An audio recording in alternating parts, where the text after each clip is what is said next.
톰 피터라는 미국의 경제학자가 쓴 최고를 찾아서라는 책이 있습니다. 이 책에 미국의 43개 기업을 조사했습니다. 새롭게 스타트를 해서 약 3년 안에 미국에서 이 괄목할 만한 성장을 이루어서 사람들에게 젊은 사업가라고 이름이 이렇게 알려지기는 기업들, 그리고 그 리더들 43개의 기업을 선택해서 이 경제학자가 조사를 했습니다.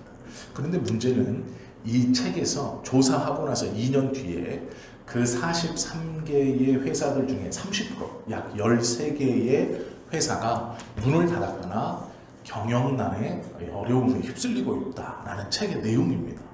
그런데 이 작가가, 이 톰 피터가 그 책에 30%의 회사들, 즉 43개가 미국에서 수많은 회사가 스타트를 시작해서 이 43개의 회사가 3년 이내에 굉장히 괄목할 만한 성장을 이루었고 그곳에서 미국 경제에서 이제 유명해지는 것이죠.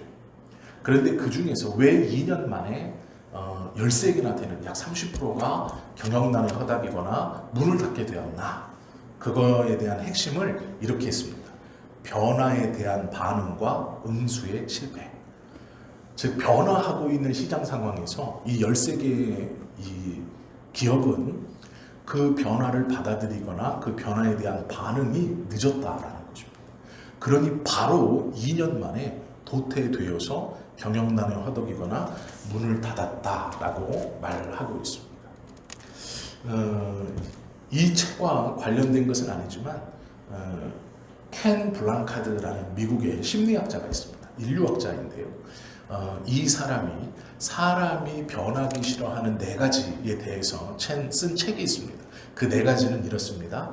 지식의 변화를 사람은 두려워하고, 자세의 변화를 두려워하고, 3번째는 행동의 변화를 두려워하고, 4번째는 조직의 변화를 두려워한다. 이것이 사람이 두려워하는 4가지랍니다.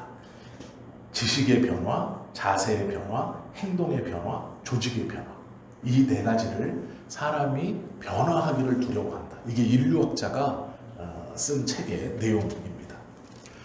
사람은 변화를 두려워하고 지금 있는 그대로 내가 적응되어서 익숙한 그대로에 머물러 있기를 좋아한다라는 것이죠. 그것이 어떠한 상황이건 간에 내가 적응이 끝나면 이것이 바뀌지 않기를 원하고 이 현상이 잘 유지되어서 그냥 그대로 갔으면 하는 마음이 우리에게 있다라고 말하는 것이죠. 성경은 현상 유지에 대해서 비성경적이라고 가르칩니다. 즉 그대로 있는 것, 지금 내가 적응한 이 상황이 그대로 가는 것을 성경적이라고 말하고 있지 않습니다.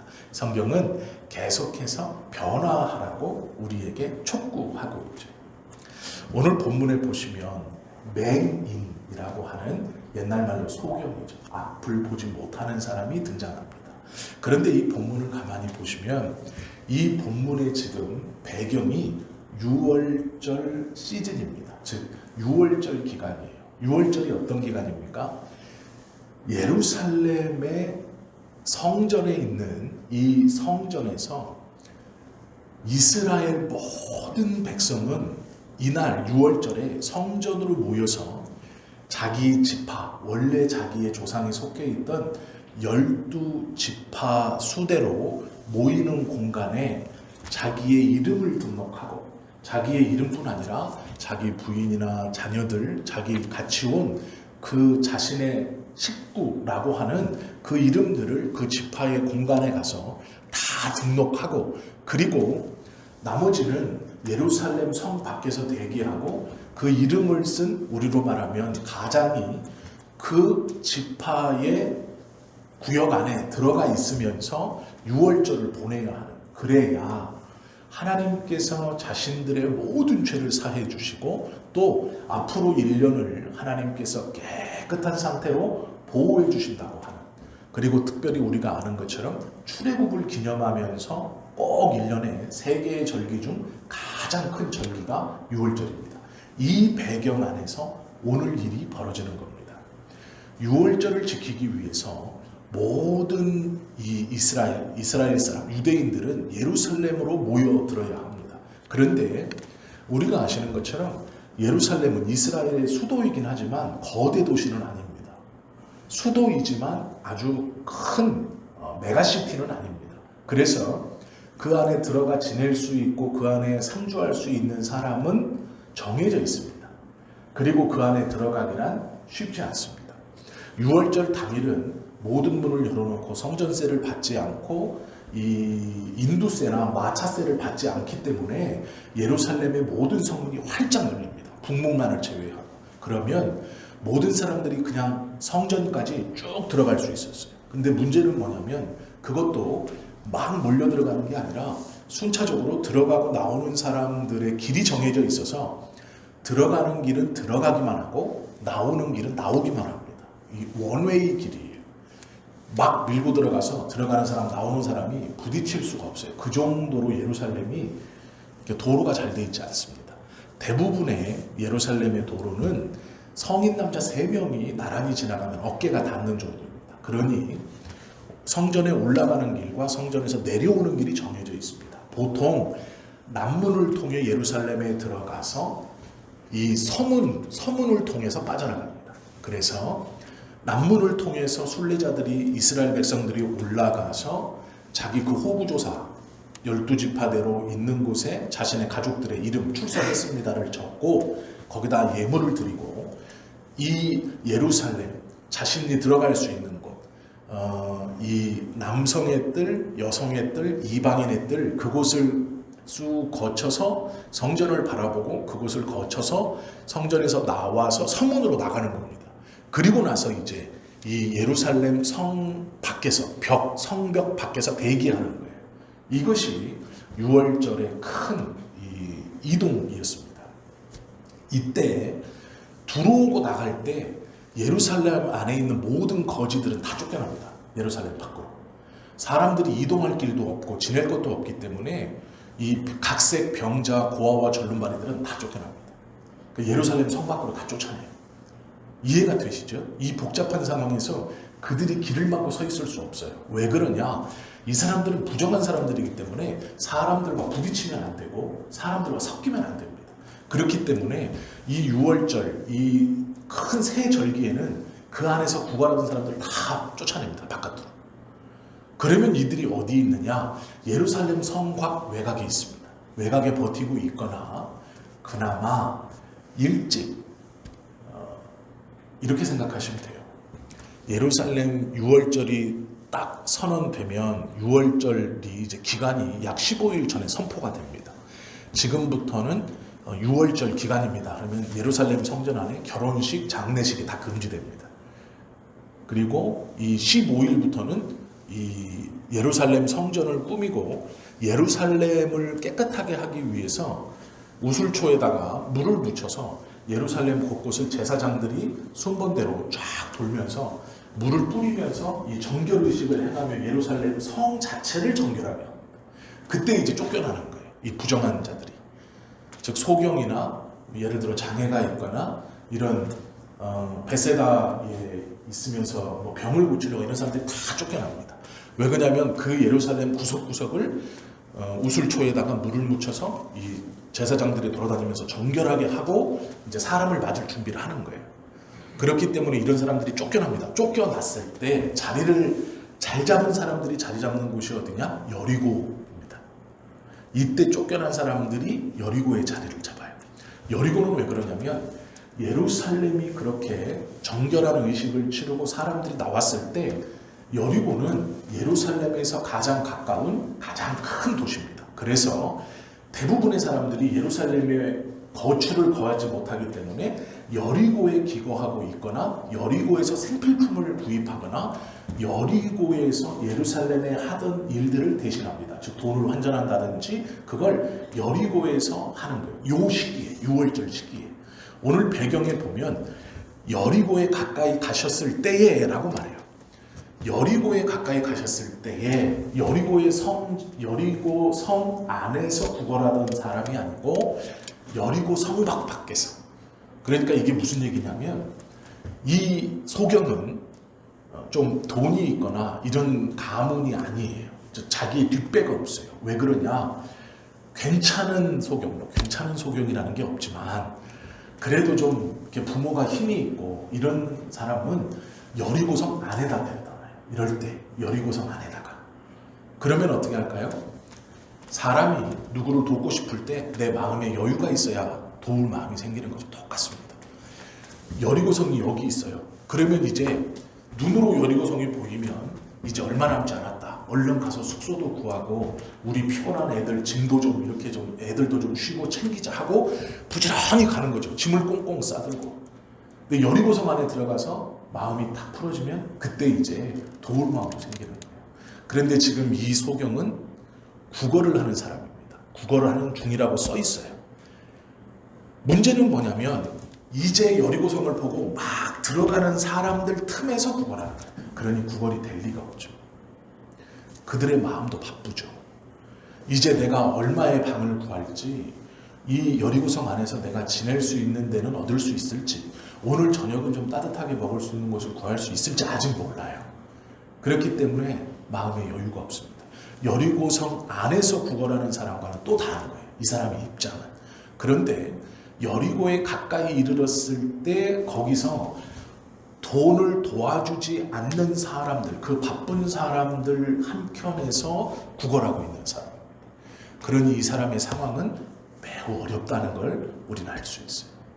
웬만하면 구걸하지 못하는 상황, 즉 모든 사람이 바쁘게 여리고를 지나서 예루살렘으로 들어가려고 하는 그 상황에서 그 여리고 들어가는 길목쯤에 구걸하고 있다는 것은 사람들의 딱딱한 마음에 구걸하는 거예요. 이건 오히려 역효과가 날 수도 있습니다. 왜냐하면 이들은 부정한 자들이기 때문에 그래요. 이들은 사람들과 부딪히거나 어울릴 수 없는 자들이라는 것 때문에 그렇습니다. 그러면 오히려 사람들의 마음이 바쁘고 신경이 날카로울 때 눈에 안 띄는 게 좋아요. 죄송하지만 저도 말씀을 준비할 때 누가 옆에서 쫑알쫑알대면 신경이 너무 많이 쓰입니다. 그래서 말이 좋게 안 나가요. 저는 목사인데도. 그리고 말씀을 준비하는데도 그 전화도 안 받아요. 그 시간에 전화가 오면 잘 안 받으려고 그래요. 왜냐하면 말이 길어지면 이걸 놓치거나 이게 사실 신경이 안 쓰여요. 여기 대답은 하고 있는데 건성으로 하는 거예요. 하나도 머릿속에 기억나지 않습니다. 그럼 잊어버리는 거예요. 이분은 분명히 나한테 얘기를 했는데 저는 그걸 잊어버리고 있어요. 저도 미성숙해서 그런데 이 예루살렘 사람들 별반 다르지 않았을 겁니다.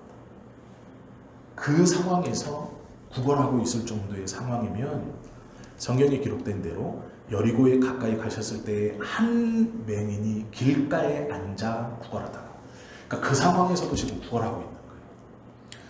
구걸할 수 없는 상황에서도 구걸해야만 하는 상황에 처한 사람. 그러니까 이 상황이 지금 어떤 상황인지 이해가 되시죠? 이 상황에서 구걸을 하고 있을 때 웅성웅성대는 소리가 들립니다.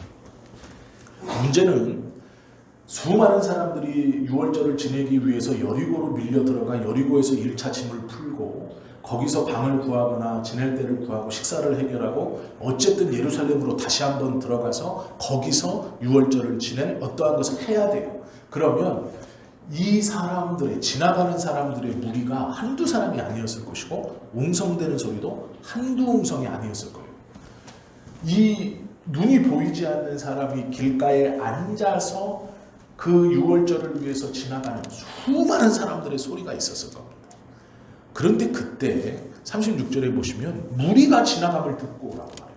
무리가 지나감. 이 당시에 예루살렘에 올라오는 것은 유월절을 지내러 오는 그 유월절 시즌이었습니다. 지금 이 성경의 본문이. 그렇다면 가까이 있는 사람들은 상관없지만 멀리 있는 사람들은 유월절을 지내기 위해서 자신들의 가족들 다 데리고 옵니다. 그리고 재산을 다 끌고 와요. 내 재산이 소면 내가 예루살렘에 가 있는 동안 소가 죽거나 도둑질 당하지 않기 위해서 그 소를 끌고 와요. 소까지도. 염소면 염소를 끌고 옵니다. 왜냐하면 이게 내 가장 중요한 재산이거든요. 이걸 온 집안 식구들이, 온 동네 사람들이 다 들어가 있는데 짐승만 놔두면 어떻게 될까요? 굶어 죽거나 도둑질 당하는 거죠. 그러면 이스라엘 사람들이 모두 다 하나님을 경외해서 한마음 한뜻으로 우리가 도와가면서 으쌰으쌰 가자만 하느냐? 그렇지 않아요. 사마리아 사람들 중에는 도적도 있을 수 있고요. 이스라엘 사람들조차도 도적질하는 사람이 있어요. 자고 있는데 짐을 훔쳐가는 사람은 부지기수고 대낮에 강도를 하는 사람도 부지기수예요. 왜요? 이 사람들이 지금 돈을 들고 가고 올라가고 있잖아요. 먹고 살 것을 들고 가고 올라가고 있잖아요. 집안에 두어야 되는 귀중품들을 지금 들고 가고 있잖아요. 신앙이 있는 사람들, 하나님을 경외하는 사람들이야 함께 협동해서 올라가지만 그렇지 않은 사람들은 아주 좋은 기회죠. 그렇기 때문에 이 사람들은 무리를 지어서 다녔어요. 특별히 시족 간에 아니면 마을 간에 하나의 무리로 이동했어요. 도둑맞지 않기 위해서. 강도당하지 않기 위해서. 무리가 지나간다는 건 너무도 당연한 거예요. 그냥 나 혼자서 6월절 잘 지내고 와야지 이런 경우는 없어요. 그냥 우리 식구 4명, 뭐 5명 조촐하게 뭐 6명 이렇게 가야지가 없어요. 마을 단위로 움직여요. 이 가족 구성원이 크면 그 C족 단위로 움직여요. 그래야 강도 맞거나 도둑 맞지 않기 때문이죠. 그 무리들이 예루살렘으로 들어가서 이제 여리고로 들어가서 예루살렘으로 가는 거예요. 그러면 이 상황의 소경에게는 수많은 무리들이 지나가는 소리가 들렸을 거예요. 구걸은 되지 않지만 그 사람들의 말소리, 웅성거리는 소리, 이 무리들이 수없이 지나갔을 겁니다. 그런데 어떤 소리를 들어요? 조금 다른 소리인가 봐요. 어떤 소리인지 모르겠지만 무리가 지나간다라는 소리를 듣습니다. 무리가 지나감을 보고라고 쓰지 않고요. 무리가 지나감을 듣고라고 성경은 기록되어 있습니다. 이 사람이 들었어요. 눈이 보이지 않는 이 소경이 구걸하는 중에 들었는데 무리가 지나갑니다. 그전에도 수없이 많은 무리가 지나갔을 거예요. 그런데 어떤 무리가 지나가는 소리를 들어요. 그리고 묻죠. 주변의 사람들에게 묻는 거예요. 무슨 일이냐고 물어요. 무슨 일이냐. 수많은 무리가 지나갔는데 그때는 구걸을 하던 이 사람이 갑자기 다른 소리가 들리니 무슨 일이냐라고 물어요. 37절에 보면 그들이 나사렛 예수께서 지나가신다라고 알려줍니다. 그러면 여리고 성 밖에서 구걸하던 이 사람이 나사렛 예수를 어떻게 할까요? 이 사람이 원래 어디서 구걸하던 사람이에요? 예루살렘 성 안에서 구걸하던 사람이에요. 예루살렘 성 내에서 원래는 구걸하던 거지예요. 그 사람이 예루살렘 성 안에서 예수님께서 하시는 행동들, 제자들을 통해서 또 세례 요한을 위시로 지금 예루살렘에 큰 바람이 불었었어요. 하나님의 나라에 대한 바람. 하나님의 나라, 회개하라, 천국이 가까웠다라는 바람이 세례 요한을 통해서 예루살렘을 광풍처럼 휩쓸었어요. 그리고 나서 얼마 뒤에 세례 요한을 통해 예수님이라는 사람이 주목받기 시작했고 세례 요한의 제자가 예수님의 제자가 되었고 예수님은 예루살렘을 휩쓸고 다시 남쪽으로 내려와서 이 아래 갈릴리 지역의 복음을 전하다가 다시 6월절을 지내러 여리고를 이 갈릴리 지역에서 여리고를 통하여 예루살렘으로 올라가시고 계시는 길. 이 여리고성 외곽에 있는 소경이 무리가 지나감을 듣고 무슨 일이냐고 묻고 나사렛 예수가 지나가신다 했을 때 이 소경이 나사렛 예수가 누군지 예루살렘 성 안에서 들은 사람이에요. 이해가 되시죠? 이 본문이. 그래서 소리 지릅니다. 뭐라고 소리 지르냐면 맹인이 외쳐 이르되 다윗의 자손 예수여 나를 불쌍히 여기소서. 다윗의 자손 예수, 분명히 위에 사람은 뭐라 그랬냐면 나사렛 예수라고 알려줬어요. 그런데 이 맹인이 뭐라고 소리쳐요? 다윗의 자손 예수라고 소리쳐요. 이게 무슨 말이냐면 이 사람은 알고 있었어요. 예수님을. 예수님이 이미 예루살렘에서 공생애를 시작하시고 그 예루살렘 성내에서 하나님의 말씀과 복음을 전파하시는 것을 들었던 사람이에요. 그러나 따라다니는 수많은 인파들로 인해서 만나지 못했고 마주칠 기회가 없었죠. 소리는 들었어요. 누가복음 앞에 1장부터 이 19장 오기 전까지 18장 오기 전까지 보면 수많은 역사, 기적들, 이적들을 행합니다. 귀신도 쫓고 병자도 고쳐주고 해요. 그 말을 들었겠죠. 이 사람은 보는 것 대신 듣는 것에, 하루 종일 듣는 것에 집중하는 사람이에요. 들었겠죠. 그러니 말해요. 외쳐 이르되 사람이 많으니 어차피 조용조용하게 말해서는 들리지도 않아요. 사람이 많다는 걸 알죠. 외쳐 이르되 다윗의 자손 예수여 나를 불쌍히 여기소서 하거늘 크게 외칩니다. 그러자 예수님을 따라다니는, 예수님이 오기 전 앞서 예수님 앞에 행하는 사람들이 그 얘기를 듣죠. 다윗의 자손 예수여 나를 불쌍히 여기소서 하는 얘기를 들어요. 그리고 그 앞서가는 자들이 이 맹인을 꾸짖어요. 잠잠하라 라고 말해요. 잠잠하라. 자신의 옆에 있는 사람에게 무슨 일이냐 라고 물었고, 나사렛 예수가 지나가신다 라는 말을 듣고 다윗의 자손 예수여 나를 불쌍히 여기소서라고 소리 지르자 처음에는 아무런 반응이 없었을 거예요. 왜냐? 그곳에 여리고를 향해서 들어가는 대부분의 유대인들은 예수님이 누구인지를 모르는 사람들이 대부분입니다. 왜요? 이제 예루살렘 밖에서 밀고 들어오는 사람들이에요. 유월절을 지내러 외곽에서 들어오는 사람들이고 원근 각처에서 들어오는 사람들입니다. 이제 그들은 예수님을 몰라요. 그러니 이 맹인이 뜬금없이 다윗의 자손 예수여 나를 불쌍히 여기소서 하는 말이 별로 그렇게 와닿지 않는 말이에요. 자신들은 누군지 모르는 사람을 지금 찾고 있는 거예요. 그러니 그냥 지나갔겠죠. 이게 이게 뭔 소리냐 하고 지나간 거예요. 그러다가 그 무리에 예수 그리스도와 연관이 있는 이 선두는 이 맹인이 소리치는 다윗의 자손 예수여가 누굴 뜻하는지를 알고 있죠. 그러니 조용히 시킵니다. 꾸짖었다고 말해요. 구박을 줬다는 거예요. 네가 뭘 알아? 니까짓 게 어울리지 않는다라는 거예요. 니까짓 게 감히? 이런 말이에요. 이건 그 선두는 지금 예수님을 누구로 생각하는 거예요? 이제 예루살렘에 들어가서 나라를 뒤엎고 왕이 될 사람으로 생각하는 제자들이. 그러니 이 지금 영광스럽게 가시는 길에 거지가 초치고 있는, 맹인이 초치고 있는, 그러니 꾸짖는 거예요. 지금 이야기가 그렇습니다. 꾸짖고 있어요. 좋은 날 이거예요 지금. 그런데 이 사람이 더 크게 소리 질러서 말하죠. 다윗의 자손이여 나를 불쌍히 여기소서라고 해요. 다윗의 자손이여 나를 불쌍히 여기소서. 누구도 이 맹인에게 예수님이 다윗의 자손이라고 말한 적이 없습니다. 나사렛 사람이라고만 알려줬어요. 이 맹인은 평소 자기가 예루살렘 섬 안에서 들었던 그 예수를 기억하고 그 예수가 병자를 고치고 여러 문제들을 고치고 하나님의 나라를 전파하는 것을 듣고 유월절 정결의식에 따라 예루살렘 성 안을 정결하게 할 때 쫓겨나서 여리고 성 밖에서 지금 구걸하고 있던 사람이에요. 그가 소리칩니다. 예수님의 제자들이 선두가 그를 꾸짖지만 더 크게 소리 지릅니다. 그리고 예수님이 그것을 듣죠.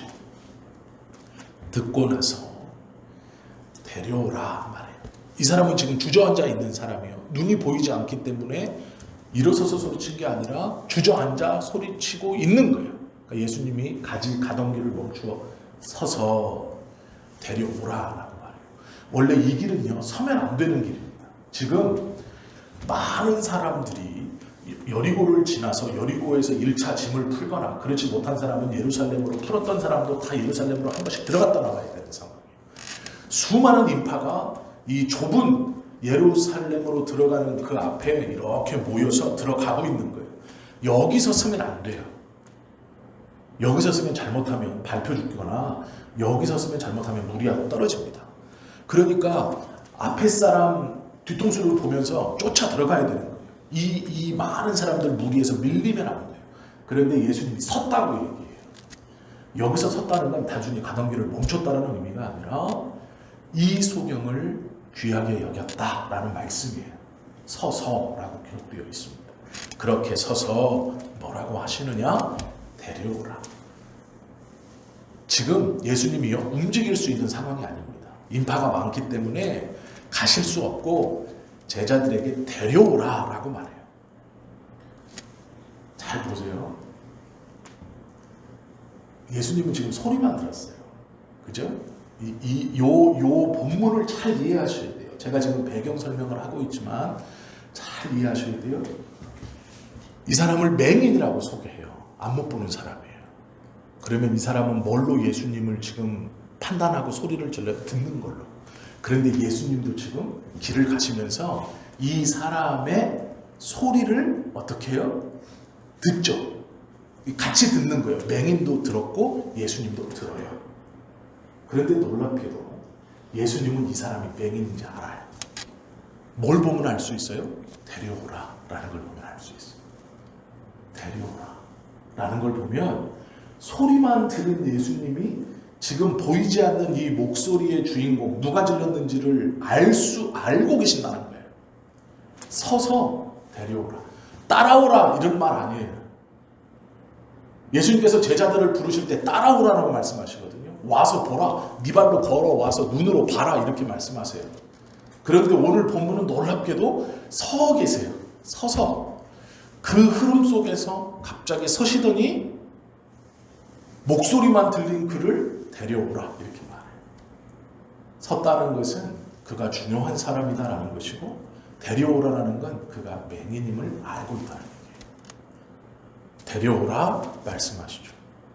그리고 나서 물어요. 내게 무엇을 하여 주기를 원하느냐? 무슨 물건을 주기를 원하느냐 이런 게 아니에요. 내가 너에게 무엇 해주기를, 이런 의미입니다. 내가 너를 안아주기를 원하느냐, 네 손을 잡아주기를 원하느냐, 너에게 기도를 해주기를 원하느냐. 이해가 되시죠? 달라고 말하는 게 내가 너에게 무엇을 주기를 원하느냐 이렇게 말하는 게 아니고 무엇 하여 주기를, 어떤 행동을 해주기를 원하느냐. 이거 예수님이 답 다 준 거예요. 지나가시다가 섰습니다. 그리고 돌아보시고 데려오라. 소경이에요. 알고 있어요. 그리고 말하는 게 내가 너에게 무엇을 하여 주기를 원하는 어떤 행동, 이건 답을 다 준 거예요. 그러면 여기서 이만큼 일이 진행되어 왔는데 한 푼 줍쇼 하면 안 되는 거죠. 그건 진짜 어리석은. 그거는 미련해서 구원 못 받아야 돼. 그 정도 여기까지 왔는데 한 푼 줍쇼 하면 이제 끝나는 거예요. 그죠? 예수님이 다 만들어 놓은 거예요. 무엇 하여 주기를 원하느냐고 물어요. 그러자 이 맹인이 뭐라고 했냐면 주여 보기를 원하나이다. 그럼 우리가 생각해 봐야 돼요. 이 맹인이 소리 지은 이유가 뭐예요? 이 맹인이 소리 지는 이유는 보고 싶어서. 그러면 이 맹인에게 적응된 상황은 뭐예요? 구걸하는 거예요. 가만히 앉아서 구걸하는 게 적응하는 거예요. 내가 살던 세상은 누군가 내 손을 잡고 예루살렘 성 어딘가에 세워주면 그곳에 서서 사람 소리가 날 때마다 귀로 잘 듣고 한 푼 줍시오 하는 게 적응된 생활이에요. 이게 현상유지라고요. 그런데 6월절을 맞아 쫓겨났고 여리고 성 내에도 들어가지 못하고 여리고 성 밖에 있는데 자기가 평소에 듣던 대로 듣는 중 소리가 들려요.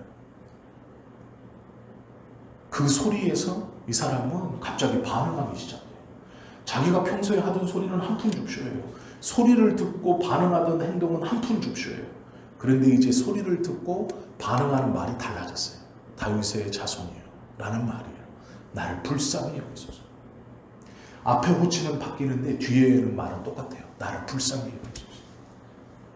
그에게는 한 가지 생각하고 원하는 게 있었어요. 보는 겁니다. 눈을 뜨고 싶은 것. 이건 현상유지를 거부하는 것. 익숙치 않은 것에 도전이에요. 변화를 원한다는 거죠.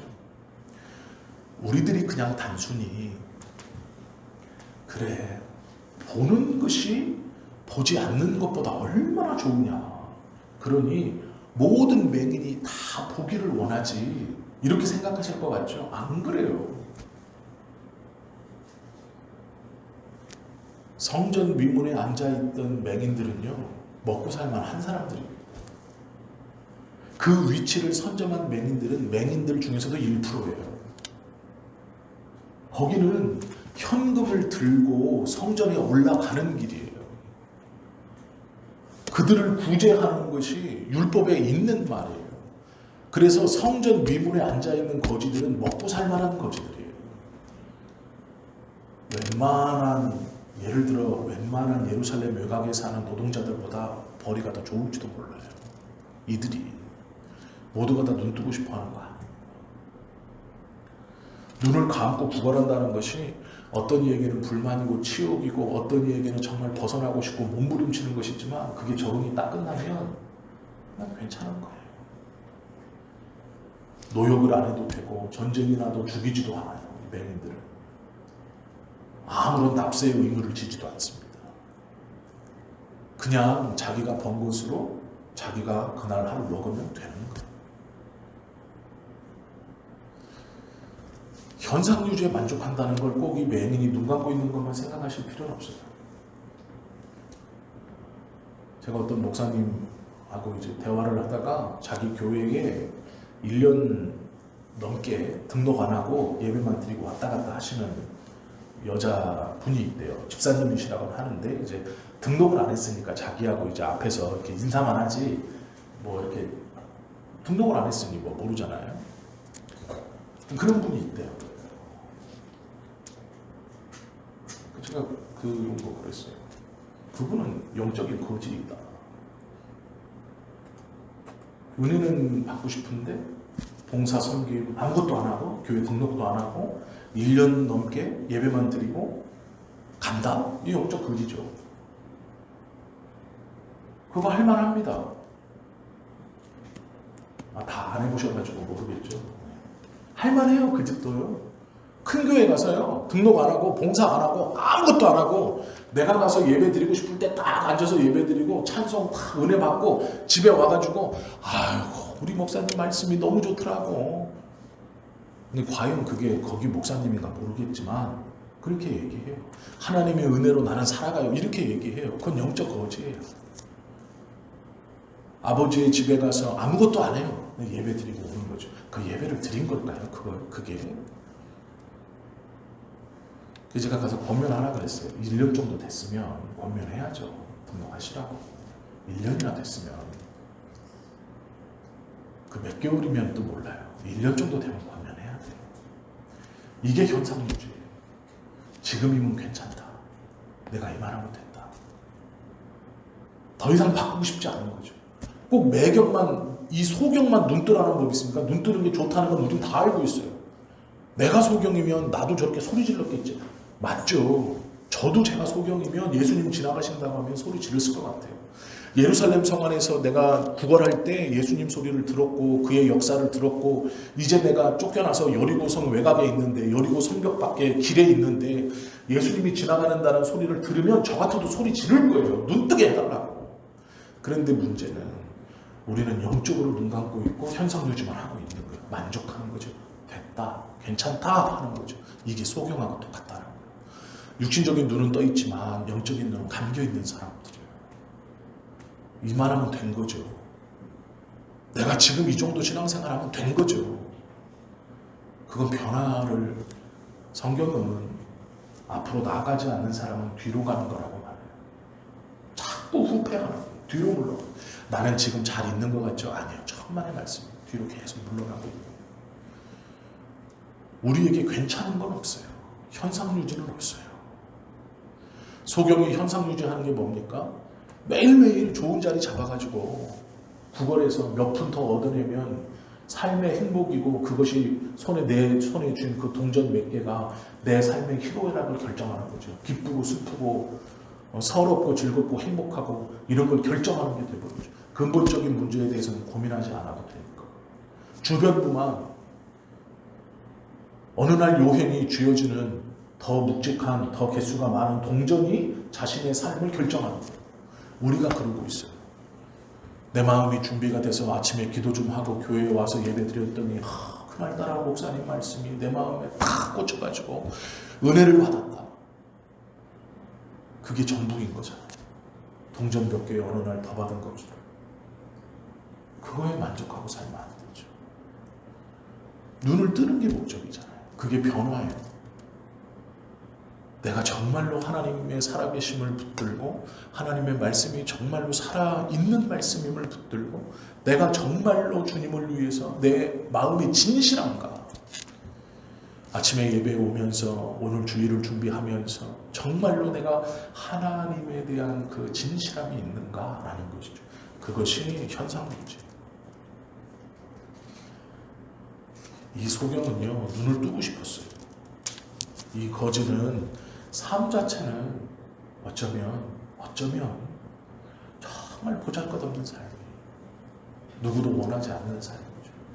그런데 그가 예수를 그리스도로 붙들고 나서 그의 눈이 떠지고 그가 하나님을 찬양하고 예수를 쫓는 모습을 보고 그 주변에 있는 하나님께 유월절을 지키러 올라가던 수많은 사람들이 살아계신 하나님을 이 사람을 통해 경험하게 돼요. 이 사람은 자신의 눈만 떠서 인생이 바뀐 것뿐만 아니라 예수 그리스도를 증거하는 사람입니다. 우리가 복음을 붙든다는 것은 예수 그리스도를 우리의 삶으로 증거하는 삶이 된다라는, 하나님은 우리에게 그런 계획을 가지고 계신다라는 것이죠. 기회가 왔을 때 소리 지르는 거예요. 기회가 왔을 때 붙드는 거예요. 이 소경처럼 기회가 왔을 때 큰 소리로 부르짖는 거죠. 이거를 또 잘못 알아들어서 기도를 크게 하라 이렇게 알아들으시면 안 돼요. 송명희 시인 다 아시잖아요. 제가 여러 번 이 말씀 드리는데, 송명희 시인은 뱃속에서 의사가 집게로 손해를 건드렸어요. 그래서 원래 불구가 아니었을 수도 있는데 의사가 이제 엄마 뱃속에 있을 때 잘못해가지고 그 손해를 찝어서 손해를 건드려서 이 손해가 이제 자라지 않은 거죠. 그래서 7살 때까지는 그대로 누워만 있었고 17살이 돼서야 자기 손으로 숟가락을 이렇게 덜덜덜 떨어서 입에 들 수 있는 수준으로 움직이게 됐어요. 17살 때. 송명희 시인의 간증을 들어보시면 그가 이제 지은 시가 나라는 거잖아요. 나라는 시, 그게 시예요. 그 시는 다 아시죠? 한때 유행했잖아요. 엄마가 이제 방문을 잠가놓고 송명희 시인을 그 안에다가 이제 넣어놓고 옆에 뚜껑 열어놓은 밥하고 물 말아놓은 밥하고 이제 반찬 몇 가지하고 이렇게 넣어놓고 송명희 시인을 넣고 이제 밖에서 혹여 누가 들어오거나 이제 나갈까봐 문을 밖에서 잠가놓고 이제 일하시러 가요. 그러면 그 안에서 하루 종일 이리 누웠다 저리 누웠다 하면서 하는 게 뭐냐면 라디오 듣는 거였어요. 엄마가 극동방송 틀어놓고 간 거예요. 극동방송. 거기서 노래도 나오지, 그러니까 찬양도 나오고 말씀도 나오고 뭐 이러니까 극동방송 틀어놓고 간 거예요. 송명희 시인이 17살 때 극동방송 듣다가 은혜를 받아요. 이게 몸은 불편한데 정신은 멀쩡했기 때문에 일어났을 일이겠죠. 그 뒹굴뒹굴 어렵게 이쪽으로 누웠다가 욕창이 생기지 않게 엄마의 말대로 몇 시간마다 한 번씩 반대쪽으로 힘겹게 누우면서 자신의 삶을 원망하고 부정하고 저주하고 하다가 극동방송에서 나오는 찬송과 하나님의 말씀을 들어요. 그리고 변화받아요. 그리고 입에 물고 쓴 시가 나라는 시예요. 내용은 다 아시잖아요. 그 나라는 시에 최덕신 씨가 곡을 붙여갖고 부른 게 나예요. 거기서 보면 공평하신 하나님이라고 말해요. 자신의 삶은 정말 비참하고 보잘것없는데 이 송명희 씨는 예수를 그리스도로 붙드는 거예요. 그리고 자신의 삶을 통해 하나님을 증거하고 지금 우리가 함께 나누고 있잖아요. 하나님의 사랑을 이야기하면서 송명희 씨는 이야기를 하잖아요. 현상유지라는 건 우리의 영적인 눈이 감겨 있으면 깨닫지 못하는 겁니다. 우리가 지금이 좋다 만족한다 하면 큰일 나는 거예요. 재밌는 얘기 하나 해드릴까요? 별로 뭐 좋아하지 않은 얘기일 수도 있는데 저는 참 재밌게 봤던 얘기인데요. 제가 고등학교 시절에 미국 NBA 농구 선수들을 소개하는 잡지가 있었어요. 그게 루키라는 잡지였어요. 그 루키라는 잡지가 제가 고등학교 1학년 때 처음 나왔어요. 그 제가 이렇게 키가 작고 좀 이래도 그때는 이제 농구 선수였습니다. 믿어지진 않으시겠지만 고등학교 때까지는 물론 그런 전문 선수는 아니고요. 학교에 있는 그런 이 고등학교에서 세운 중학교 때도 농구부였고 고등학교 때도 농구부였어요.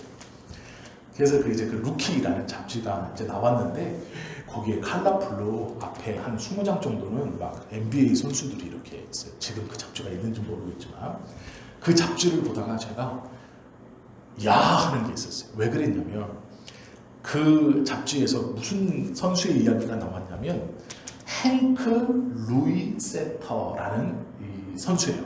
이 행크 루이 세터가 뭐였냐면 그 전까지 모든 농구 선수들이 다 손을 두 손으로 던졌습니다. 이렇게 던졌어요. 이렇게 던지는 거 아시죠? 왜 이렇게 다 던졌냐면 볼을 농구공을 두 손으로 잡고 이렇게 던져야 이 똑같은 균형에 멀리 나가고 이게 포물선을 그리면서 림에 잘 들어간다 이렇게 생각해서 모든 흑인, 백인 뭐 할 것 없이 모든 농구 선수들이 다 두 손으로 던졌어요. 남자 여자 할 것 없이. 그런데 이 행크 루이세티가 처음으로 한 손으로 쏜 거예요. 이렇게. 코치가 불러가지고 그때는 이제 초기니까 때렸답니다. 엉뚱한 짓 하지 말아요. 공을 두 손으로 던져야지 어떻게 한 손으로 던지냐. 그거는 있을 수 없는 농구에서 공을 한 손으로 던진다는 건 있을 수 없다. 그 전까지는 다 두 손으로 던졌거든요. 그래서 이 행크 루이세티가 맞아가면서 한 손으로 계속 던졌대요. 근데 지금 농구공 다 한 손으로 던집니다. 왜요? 한 손으로 던지는 게 더 정확하고 더 잘 들어가요. 그러면 생각해 보세요. 다 두 손으로 던지는 상황에서 나 혼자 한 손으로 던져요. 그리고 맞았어요. 그것도 감독이 기분 나쁘면 안 내보내면 되거든요. 그러면 선수 생활 끝나는 거예요. 아무리 재능이 있거나 뭐 소용없습니다. 그런데 굴하지 않고 계속 한 손으로 던져요. 지금 모든 농구 선수들이 다 한 손으로 던져요. 제가 그 이야기를 읽으면서 이야 대단하다. 오늘 본문의 말씀을 가만히 보세요. 모두 다 괜찮다고 이렇게 이만하면 됐다. 근데 그렇지 않습니다. 하나님께서 우리에게 원하시는 것은 앞으로 나아가는 거예요. 세상은 우리에게 거세게 마주오고 있고 그 세상을 거슬려 가려면 지금 똑같은 속도로는 못 나가요. 뒤로 가는 거지. 다가오는 것보다 더 앞으로 나가려면 다가오는 것보다 더 세게 앞으로 전진해야 그나마 나갈 수 있는 거예요. 에스컬레이터 반대로 타고 노는 아이들 보세요. 점점점 뒤로 가지 그 내려오는 속도보다 더 빨리 뛰어야 위로 올라가는 거예요. 쉽지 않죠. 그러나 우리가 현상에 만족한다라는 것은 그런 거예요. 지금 괜찮다라고 생각하는 이것이 뒤로 가는 거예요. 문제가 있는 겁니다. 이소경은 소리 질렀어요. 사람들이 꾸중했고 찍어 누르려고 했지만 더 크게 소리 질렀죠. 예수님을 구세주로 붙잡았죠. 그리고 나서 예수님이 그에게 이렇게 말하죠. 42절에 보세요. 예수께서 그에게 이르시되 보라 내 믿음이 너를 구원하였다. 너의 믿음 어떤 믿음이요? 내가 너의 눈을 낫게 해줄 거라는 그 믿음. 여기서 말은 두 가지를 의미합니다. 하나는 눈을 떴다는 구원이고요. 또 하나는 영혼의 구원을 말해요. 왜요? 제가 앞에 말씀드린 것처럼 예수님이 그 가는 흐름 속에 섰다라는 것부터 이미 이 사람이 중요하다라는 거예요. 듣고 데려오라 하셨을 때 내가 너에게 무엇 해주기를 원하느냐 물으셨을 때 이미 예수님은 이 사람의 구원의 각본을 다 진행시키신 거예요. 이 사람은 그냥 올라타면 돼요. 보기를 원합니다라는 그 한마디가 그의 눈도 뜨게 했고 그의 영혼의 구원도 이루어졌다. 보라라는 건 이걸 의미해요. 이거 눈 뜬 거. 보라. 그런데 그 뒤에 말씀, 내 믿음이 너를 구원하였느니라는 이걸 의미하는 거예요. 영혼을 의미하는 그의 간절한 바람, 나의 눈을 떠야 한다. 예수가 뜨게 해줄 것이다. 그는 다윗의 자손이다. 라는 거죠. 그 믿음이 너의 눈을 뜨게 했고 너의 구원을 이루었다. 이 말씀. 우리가 구원을 받아서 이미 우리는 내가 구원받았으니까 이만하면 됐다 라는 그 만족감이 있다면 어쩌면 눈은 뜨고 있지만 영적인 소경일지 몰라요. 잘 고민해 보셔야 돼요. 현상 유지를 거부하기 위해서는 결단이 필요하죠. 믿음이 구원했다라는 것, 그리고 나서 43절 곧 보게 되어 하나님께 영광을 돌리며 예수를 따르니 백성이 다 이를 보고 하나님을 찬양하니라. 정말 부럽지 않은 삶이었고 무시받는 삶이었지만 그의 그 현상 유지하는 것을 이겨내고픈 그 눈을 뜨는 것뿐 아니라 예수를 구세주로 붙든 그것이 그의 삶을 완전히 바뀌게 한다라는 것이죠. 우리도 그런 삶을 살 수 있어요. 기도문 중에 이런 기도문이 있습니다. 안소니 멜로라는 그 박사가 있어요. 의학 박사, 의사인데요. 이 사람이 이런 기도문을 썼어요. 내가 청년 시절에는 세계를 변화시켜 주십시오라고 기도드렸다. 중년이 되어서는 내 이웃을 변화시켜 주십시오라고 기도드렸다. 70이 되어서 오늘 나는 하나님 나를 변화시켜 주십시오라고 기도하고 있다. 많이 들어보셨죠? 이 기도문이에요. 젊은 날에는 세계를 변화시켜 달라고 기도했고 중년의 나이에서는 내 이웃들을 변화시켜 달라고 기도했고 노년이 된 지금은 하나님 오직 나 하나를 변화시켜 주십시오라고 기도한다. 이 나 하나의 변화는 현상 유지를 거부한다라는 것이죠. 매일매일 새롭게 믿음 안에서 태어나겠다라는 것이죠. 물살을 역류하는 것 쉽지 않아요. 우리가 계속 성장해 가는 것은 쉽지 않습니다. 이만하면 됐다라고 생각하실 수 있어요. 그러나 하나님께서 원하시는 것은 그 정도가 아니에요. 우리가 생각하는 그 정도가 아닙니다. 동전 몇 개 더 가져서 기뻐하는 것 그 정도 수준이 아닌 거예요. 하나님께서 우리에게 원하시는 것 매일매일의 성장이에요. 매일매일 주님을 붙들고 하나님께서 주시는 그 은혜를 붙들고 나뿐 아니라 나를 통해 이웃들을 하나님 앞으로 인도하시기를 원하시는 거예요. 이것이 믿는 자의 삶이고 이 소경이 하나님께 예수님께 받은 은혜이죠. 우리도 이 변화와 은혜 그리고 이 간절한 마음 이것을 소유하실 수 있고 또 그것을 이루어 가실 수 있는 우리 모두가 되실 수 있기를 예수님의 이름으로 축원합니다. 기도드리십니다.